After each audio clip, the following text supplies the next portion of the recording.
Good morning students, welcome once again in Eklavya International Online Classes. Up to previous video lecture, chapter number 5 we have done. इस chapter में अपन ने periodic classification में modern periodic table के अंदर elements को arrange करना सीखा है. मैंडलीव्स पीरियडिक टेबल भी देखी है और अर्लियर जो अटैम्प्ट्स थे क्लासिफिकेशन के डॉबेराइनर और न्यूलैंड्स के वो भी देखे हैं.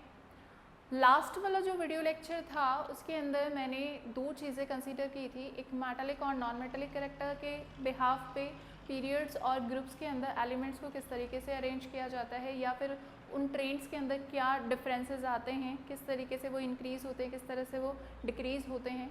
और सेकेंड वन जो मैंने ली थी वो थी इलेक्ट्रो पॉजिटिव और इलेक्ट्रो नेगेटिव नेचर के बिहाफ पे कि वो ट्रेंड किस तरीके से आपके एलिमेंट्स के अंदर चेंज होता है in the groups and periods. Next जो मैं आपको थिंग बताना चाह रही थी वो ये है कि मैंने आपको पिछली जो वर्कशीट सेंड की थी उसके अंदर मैंने मैंडलीव्स और मॉडर्न पीरियडिक टेबल के अंदर डिफरेंसेस पूछे हैं. तो आपको एटलीस्ट 6 to 7 डिफरेंसेस उसके अंदर देने हैं. नॉर्मली आपको जो डिफरेंस देने हैं वो ट्रेंड्स के बेस पे आप देख सकते हो, उसके प्रिंसिपल के बेस पे दे सकते हो, हु डिस्कवर्ड इट उसके बेस पे दे सकते हो, एलिमेंट्स कितने थे उसके बेस पे दे सकते हो. बहुत सारे आपके पास क्राइटेरियाज हैं जिसके बिहाफ पे आप उसको डिफ्रेंशिएट कर सकते हो. तो आई थिंक कोई प्रॉब्लम नहीं आनी चाहिए. 6 अप्रॉक्स 6 से ज़्यादा हो जाएंगे बल्कि डिफरेंसेस, बट आपको एटलीस्ट 6 तो देने ही पड़ेंगे उसके अंदर डिफरेंस. ठीक है, क्योंकि अगर डिवाइडेड क्वेश्चन भी आता है 5 मार्क्स का तो 3 + 1 1 का डिवाइडेशन आ जाएगा. तो 3 अगर मार्क्स का क्वेश्चन आता है, अराइज होता है फॉर द डिफरेंसेस, तो at least 6 difference you will write in it. तो इसके लिए आपको 6 तो लिखने ही पड़ेंगे उसमें डिफरेंस, उससे कम नहीं दे सकते आप. तो सबसे पहले अपन चलते हैं ट्रेंड्स को लेकर, जो कि कुछ बच्चों की प्रॉब्लम्स हैं कि मेटालिक और नॉन मेटालिक कैरेक्टर जो आपने पिछली बार समझाया वो अच्छे से कंसीडर वो नहीं कर पाए. तो आज फिर से अपन उन्हीं दोनों ट्रेंड्स को लेकर फिर से रिवाइज करते हैं. हालांकि मैंने पिछली बार वाले वीडियो के अंदर एक चीज़ छोड़ दी थी जो कि मेटालॉइड्स थे. तो मेटालॉइड्स आपके 7 होते हैं आपके मॉडर्न पीरियडिक टेबल के अंदर, और एक लैडर लाइक स्ट्रक्चर बनी हुई होती है आपके मॉडर्न पीरियडिक टेबल. अगर आप कंसीडर करें अपनी एनसीईआरटी बुक में पेज नंबर 86 पे, तो आपके मेटल्स और नॉन मेटल्स को अलग से डिफाइन करने के लिए आप अगर आपने ओपन कर रखी हो अपनी बुक तो उसमें देखिएगा कि 3 कलर्स के अंदर आपकी मॉडर्न पीरियडिक टेबल शो की हुई है, ग्रीन, येलो और पिंक कलर के अंदर. तो जितना भी ग्रीन पोर्शन है, मैक्सिमम पोर्शन आपको मॉडर्न पीरियडिक टेबल में ग्रीन कलर का ही दिखाई देगा. That is the metallic portion, यानी वो सारे एलिमेंट्स मेटालिक कैरेक्टर शो करते हैं. और जो येलोइश पोर्शन है उसके अंदर आप देखेंगे कि सारे के सारे नॉन मेटल्स हैं. और एक पिंक लैडर लाइक स्ट्रक्चर जो होती है वो आपके ग्रीन और येलो पोर्शन को क्या करती है, डिवाइड करती है, एक दूसरे से अलग करती है. दैट लैडर लाइक स्ट्रक्चर जो कि 7 एलिमेंट्स को कंसीडर करके हम उसके अंदर देखते हैं कि 7 एलिमेंट्स उसके अंदर कंसीडर होते हैं. बोरॉन है, जर्मेनियम है, एंटीमनी है, पोलोनियम है.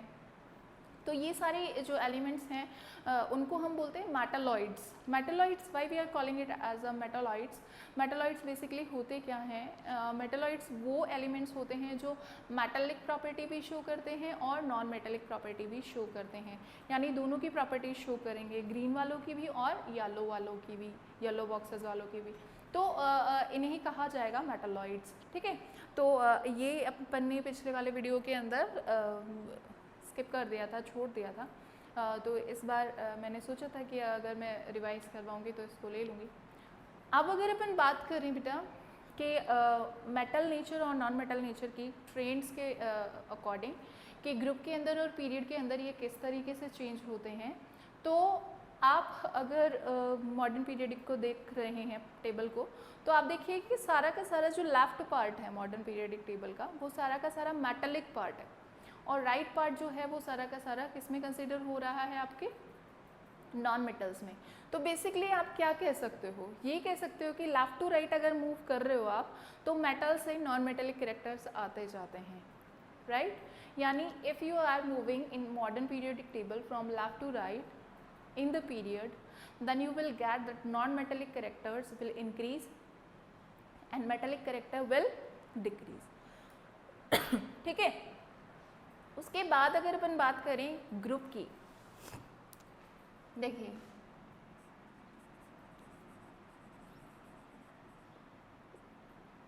मेटालिक नेचर की बात कर रहे हैं,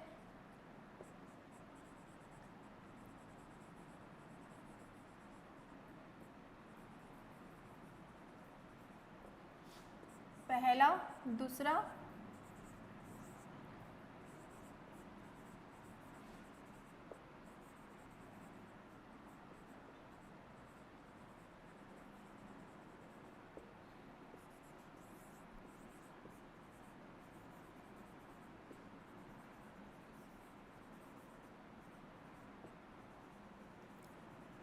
ये चार चीजें अपने को कंसिडर करनी है, ठीक है। मेटालिक नेचर की अगर अपन बात कर रहे हैं, दो चीजों में अपन बात करेंगे, एक तो ग्रुप में और एक पीरियड में, ठीक है। ग्रुप में अपन करते हैं अप टू डाउन और पीरियड में करते हैं लेफ्ट टू राइट, राइट बेटा। तो इसमें देखिए आप, देखिए जनरली अपन मेटालिक नेचर किसको बोलते हैं? मेटालिक नेचर होती है पॉजिटिव चार्ज शो करने की कैपेसिटी। अब आपको पता होना चाहिए कि पॉजिटिव चार्ज कब शो करता है कोई एटम, कोई एलिमेंट, जब वो इलेक्ट्रॉन लूज करता है तो उस पर पॉजिटिव चार्ज आता है। अब अगर आप ऊपर से नीचे की तरफ चल रहे हैं किसी भी ग्रुप में, तो अपन ने जो पिछला ट्रेंड पढ़ा था एटॉमिक साइज का, तो उसमें अपन ने क्या कंसिडर किया था कि अप टू डाउन जाने पे एटॉमिक साइज इंक्रीज होती है, राइट। एटॉमिक साइज अगर इंक्रीज हो रही है इस तरीके से, क्योंकि शैल इंक्रीज हो जाता है ना अप टू डाउन जाने पर, तो अगर इस तरीके से साइज इंक्रीज हो रही है इसकी, तो जाहिर सी बात है कि ये जो अट्रैक्शन फोर्स है ना आउटर मोस्ट शेल पे, किसका? न्यूक्लियस का, वो क्या हो रहा है भाई? डिक्रीज हो रहा है। डिक्रीज हो रहा है मीन्स वो इलेक्ट्रॉन्स को उतना ज़्यादा अट्रैक्ट करके नहीं रख पाएगा अगर डिस्टेंस बढ़ेगी तो जाहिर सी बात है ऊपर से नीचे जाने पर आउटर मोस्ट शेल पर लगने वाला अट्रैक्शन फोर्स लूज होता जाएगा। न्यूक्लियस इलेक्ट्रॉन्स को ज़्यादा अट्रैक्ट नहीं कर पाएगा, तो इलेक्ट्रॉन्स का निकलना, आउटर मोस्ट शेल से बाहर निकलना ईजी हो जाएगा। और अगर ईजी हुआ तो पॉजिटिव नेचर बढ़ेगी, पॉजिटिव नेचर अगर बढ़ेगी तो मेटालिक कैरेक्टर बढ़ेंगे। तो अप टू डाउन अगर जाते हो तो मेटालिक नेचर क्या होता है? मेटालिक नेचर इंक्रीज होता है, ठीक है। मेटालिक नेचर इंक्रीज होता है। इसका रीजन आप क्या लिखेंगे? Due to the size increase, increase in size. भी साइज इंक्रीज होने से क्या होगा? साइज इंक्रीज होने से अट्रैक्शन फोर्स जो है न्यूक्लियस का इलेक्ट्रॉन्स पे वो कम हो जाएगा, तो इजीली इलेक्ट्रॉन लूज कर पाएगा। इलेक्ट्रॉन, एटम, एलिमेंट, जो भी आप चाहें बोल सकते हैं, तो वो जो एलिमेंट आप ले रहे हो, जो एटम ले रहे हो, वो इलेक्ट्रॉन को इजीली क्या कर पाएगा? लूज कर पाएगा। लूज कर पाएगा मीन्स मेटालिक कैरेक्टर इंक्रीज होंगे। अब ये दोनों तो एक दूसरे के क्या है? अपोज हैं। तो अगर metallic nature up to down increase हो रहा है तो नॉन मेटालिक नेचर क्या होगा? नॉन मेटालिक नेचर होगा डिक्रीज, राइट। और अगर आपने अपनी टेबल खोल रखी है तो लेफ्ट हैंड साइड पे सारे क्या हैं? मेटल्स, राइट हैंड साइड पे सारे क्या हैं? Non metals. तो यहाँ पर भी आपको पता चल जाएगा कि metallic nature when we move left to right क्या होता है? डिक्रीज होता है, क्योंकि नॉन मेटल्स आना शुरू हो जाते हैं ना उधर। लेकिन नॉन मेटेलिक नेचर, अब ये डिक्रीज हो रहा है तो ये इंक्रीज होगा, तो non metallic nature will increase, ठीक है। अब बात करें नेक्स्ट ट्रेंड्स की, इलेक्ट्रो पॉजिटिव नेचर और इलेक्ट्रो नेगेटिव नेचर। देखिए पहले तो ये समझिए कि इलेक्ट्रो पॉजिटिविटी और इलेक्ट्रो नेगेटिविटी होती क्या है। सिंपल सी बात है, इलेक्ट्रोपॉजिटिव मतलब कि कितने पॉजिटिव इलेक्ट्रॉन्स को लूज करने के बाद कितने पॉजिटिव चार्ज गेन कर पाता है। बेसिकली हम क्या कह सकते हैं कि जिसकी इलेक्ट्रॉन लूज करने की कैपेसिटी जितनी ज़्यादा होगी उसमें इलेक्ट्रोपॉजिटिव नेचर उतनी ही ज़्यादा होगी, ठीक है। यानी just like the metallic nature, metallic nature जैसे जैसे बढ़ती जाएगी इलेक्ट्रोपॉजिटिविटी वैसे वैसे बढ़ती जाएगी, और नॉन मेटेलिक नेचर जैसे जैसे बढ़ती जाएगी वैसे वैसे इलेक्ट्रोनेगेटिविटी बढ़ती जाएगी। Means electron accept, electron gain करने की कैपेसिटी, इलेक्ट्रॉन को अपनी तरफ अट्रैक्ट करने की कैपेसिटी जिसकी जितनी ज़्यादा होगी उसमें इलेक्ट्रोनेगेटिविटी उतनी ही ज़्यादा होगी। यानी हम क्या कह सकते हैं बेसिकली कि इलेक्ट्रोपॉजिटिविटी जो होगी वो कंबाइन होती है with the metallic nature, and electronegativity जो होती है वो किससे रिजेंबल करती है, with the non metallic nature. तो आप क्या कह सकते हैं कि इलेक्ट्रोपॉजिटिविटी ग्रुप में जैसे कि नॉन मेटल नेचर इंक्रीज हो रहा है तो इसमें भी इलेक्ट्रोपॉजिटिविटी क्या होगी, इंक्रीज होगी, क्योंकि इलेक्ट्रॉन लूज करने की कैपेसिटी क्या हो रही है, इंक्रीज हो रही है, और पीरियड में क्या हो जाएगी, डिक्रीज हो जाएगी। इलेक्ट्रोपॉजिटिविटी डिक्रीज हो जाएगी when you will move left to right in a period. Why? Because metallic elements is converting now in the non metallic nature. यानी अब जो एलिमेंट्स आ रहे हैं फर्दर ऑन, जब आप लेफ्ट टू राइट मूव कर रहे हैं तो वो नॉन मेटेलिक नेचर के आ रहे हैं, मेटेलिक नेचर के नहीं आ रहे। मीन्स उनके अंदर इलेक्ट्रॉन लूज करने की कैपेसिटी नहीं है, अब इलेक्ट्रॉन गेन करना उन्होंने शुरू कर दिया। तो इलेक्ट्रॉन गेन करने वाली कैपेसिटी इलेक्ट्रोपॉजिटिविटी वाली नहीं होती है। कौन सी होती है, इलेक्ट्रोनेगेटिविटी वाली। यानी गेन कर रहा है तो इलेक्ट्रोनेगेटिव है और लूज कर रहा है तो इलेक्ट्रोपॉजिटिव है, राइट। तो अब यहाँ पे देखें, जब आपको पता है कि मेटेलिक नेचर जहाँ पर इंक्रीज होता है नॉन मेटेलिक डिक्रीज होता है, तो जहाँ पर इलेक्ट्रोपॉजिटिविटी इंक्रीज हो रही होगी वहाँ पर इलेक्ट्रोनेगेटिविटी डिक्रीज हो रही होगी। तो in the group when you will move up to down, electronegativity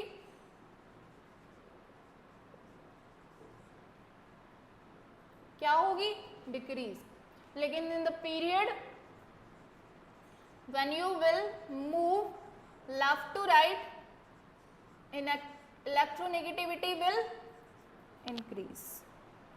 क्या हो जाएगी, इंक्रीज हो जाएगी।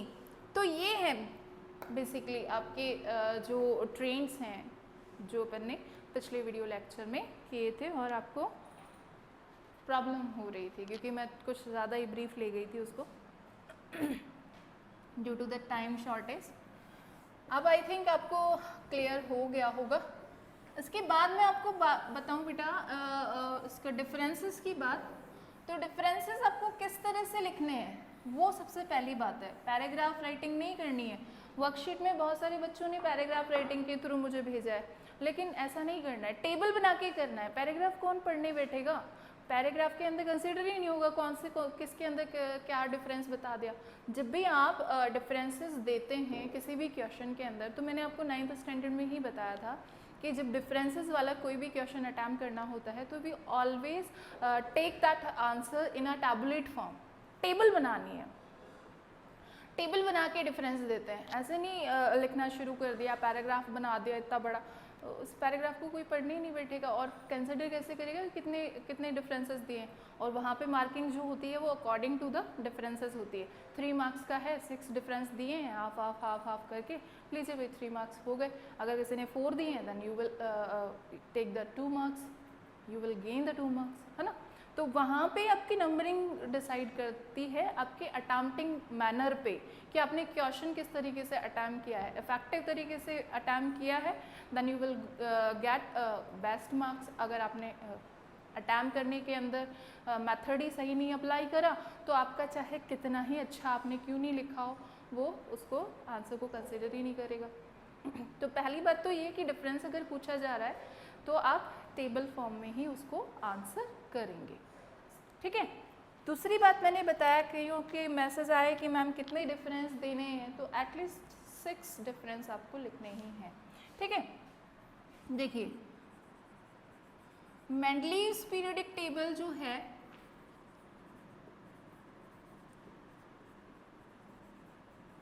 और मॉडर्न पीरियोडिक टेबल जो है,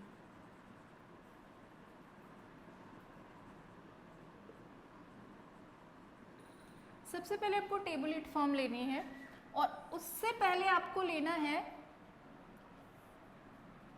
प्रॉपर्टी या फिर क्या लिख सकते हो यहाँ पे characteristic,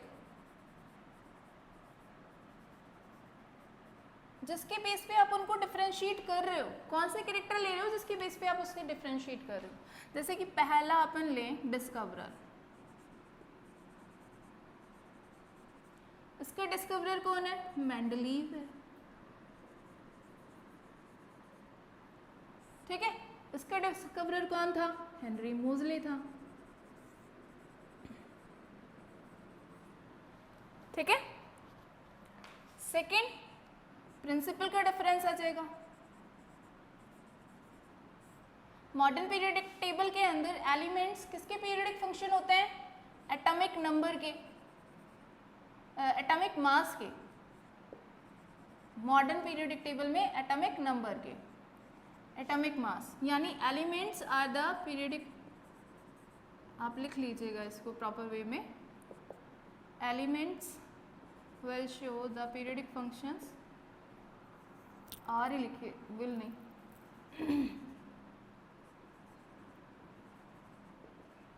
periodic functions, element properties are periodic functions of their atomic mass। और इसमें किसके बेस पे दिया था? एटॉमिक नंबर के बेस पे। सेकेंड ये हो गया।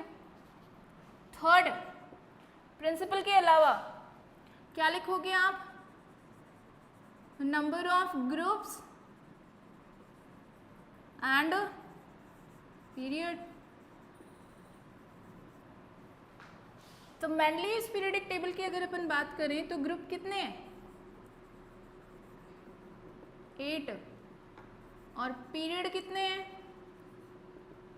कितने दे थे? 6 या 7। मॉडर्न पीरियोडिक टेबल की अगर अपन बात करें तो ग्रुप्स कितने हैं? 18, और पीरियड कितने हैं बेटा? 7, राइट। फोर्थ लीजिए। अब आ जाइए ड्रॉबैक्स पे। किसकी? मेंडलीव्स पीरियोडिक टेबल की। हाइड्रोजन की जो पोजीशन थी वो कंसिडर नहीं हुई, तो यहाँ पे लिख लो पोजीशन ऑफ हाइड्रोजन। यहाँ पे क्या लिखोगे? Not given by the help of the Mendeleev's, correct नहीं थी, यहाँ पे लिखोगे गिवन, ठीक है। फिर दूसरा ले लीजिए आइसोटॉप की पोजीशंस। आइसोटॉप की पोजीशन क्लियर नहीं थी, नोबल गैस की पोजीशन क्लियर नहीं थी, ठीक है। तो ये कुछ आप लिख सकते हो यहाँ पे, आराम से 6, 7 आराम से बनेंगे डिफरेंस। तो मेरे हिसाब से तो डिफरेंसेस में कोई प्रॉब्लम होनी नहीं चाहिए। उसके अलावा मैंने क्या ऐसा कुछ क्वेश्चन भेजा था जिसके अंदर प्रॉब्लम आई होगी? इस वर्कशीट में तो आई थिंक सारे हो गए होंगे, लेकिन फिर भी मैं एक बार चेक कर लेती हूँ जो प्रॉब्लम आई हो। Atomic size, valency, metallic properties, electronegativity, non metallic, सारे क्लियर हो चुके हैं ये, ठीक है। उसके बाद था in the modern periodic table which are the metals among the first 10 elements. तो आपको फर्स्ट 10 एलिमेंट्स का पता होना चाहिए, नियॉन तक है फर्स्ट 10 एलिमेंट्स। उसमें देखिए आप मॉडर्न पीरियोडिक टेबल अगर आप उठा के देखेंगे, hydrogen non metal, helium non metal, इधर आ जाइए लिथियम मेटल है, लिथियम के बाद बेरिलियम मेटल है, बोरॉन मेटलॉइड आ गया है बेटा, ठीक है। उसके बाद सारे के सारे आपके क्या आ गए? Non metals up to neon. तो आपके पास सिर्फ और सिर्फ 2 एलिमेंट्स ऐसे हैं जो मेटालिक नेचर शो करेंगे। कौन कौन से? Li और Be। उसके अलावा कोई मेटालिक नेचर वाला शो होगा ही नहीं 10 एलिमेंट्स में, ठीक है। फिर इसके बाद था question, decide the gallium which other elements have since been discovered. 3 थे, स्कैंडियम, गैलियम और एक क्या था? 3 थे ना, एक का बोरॉन, एक का सिलिकॉन और एक का स्कैंडियम, ठीक है।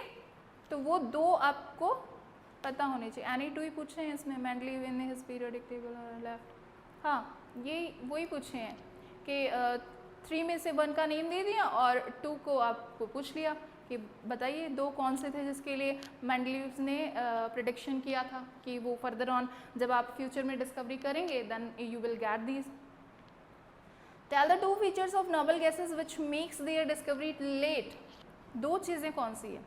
पहली कि वो इनर्ट नेचर शो करती है, यानी वो तो आपको भी पता है कि 0 ग्रुप से बिलोंग करती है, ऑक्टेट कंप्लीट होता है, outer most shell complete means they will not try to lose, they will not try to gain the electrons, यानी रिएक्टिविटी बहुत कम होती है, इनर्ट नेचर शो करती है, जिसकी वजह से एक्टिव नहीं होने की वजह से उनकी डिस्कवरी लेट हुई। दूसरी चीज़ अबंडेंस, ज़्यादा अमाउंट में नहीं पाई जाती है नेचर में, उनकी जो अबंडेंस होती है, अमाउंट जो होता है उनका, वो अक्रेंस जो होती है वो लेस अमाउंट में होती है, कम होने की वजह से वो जल्दी डिस्कवर नहीं हो पाई। तो 2 चीज़ें हो गई, एक तो occurrence in the less amount और second inert in nature. Next question था tell the difference between modern period की, वो मैंने आपको बता ही दिया, ठीक है। उसके अलावा ट्रेंड्स बताने थे, तो ट्रेंड्स के अंदर आई थिंक कोई प्रॉब्लम आनी नहीं चाहिए, बस इतने ही क्वेश्चन है और तो कोई क्वेश्चन ही नहीं है। हाँ, एक क्वेश्चन मैं आपको बताऊं कि आपके मॉडर्न पीरियडिक टेबल के रिगार्डिंग आपके एनसीईआरटी बुक में इंटेक्स क्वेश्चन है बहुत सारे, है ना, और बैक क्वेश्चन तो आपको करने ही है, लेकिन इंटेक्स क्वेश्चन लॉजिकल क्वेश्चन है, उनको थोड़ा आप माइंड लगा के थोड़ा करिएगा, उन ट्रेंड्स को फॉलो करिएगा जो यहाँ पे करवाए जा रहे हैं, किस तरीके से ट्रेंड चेंज होते हैं, तो उनके बेस पे अगर आप इंटेक्स क्वेश्चन को अटैम्प्ट करने की कोशिश करेंगे तो आई होप कि आप अटैम्प्ट कर पाएंगे, ठीक है। फिर भी अगर कोई प्रॉब्लम आती है तो मुझे सेंड करिएगा अपनी प्रॉब्लम्स। तो अब मेरे हिसाब से बेटा कोर्स कंप्लीट समझते हैं अपन, ठीक है, और केमिस्ट्री का कोर्स तो कंप्लीट हो चुका है, 1st to 5। इसके अलावा डिलीटेड सिलेबस के बारे में आपको पता होना चाहिए कि डिलीटेड सिलेबस कितना है, ठीक है। इसके अलावा तो कोई प्रॉब्लम मैंने लिखी नहीं है इसके अंदर, पेज के अंदर, कि क्या क्या है। डिलीटेड सिलेबस आपको मैंने एक लिंक भी भेजा था कि क्या डिलीटेड बीके सर का डाला हुआ है आपके ग्रुप पे, अगर नहीं है तो आप मुझे भेज दीजिएगा कि मेरे पास नहीं है, मैं भेज दूँगी, ठीक है। तो बेटा केमिस्ट्री सिलेबस कंप्लीट मानते हैं, बाकी अपनी प्रॉब्लम्स आप लाइव क्लास के अंदर भी पूछ सकते हैं, ठीक है। तो आज के लिए इतना ही करते हैं, वीडियो को ज़्यादा लंबा खींचने से क्या फ़ायदा, ठीक है बेटा। Thank you and have a nice day.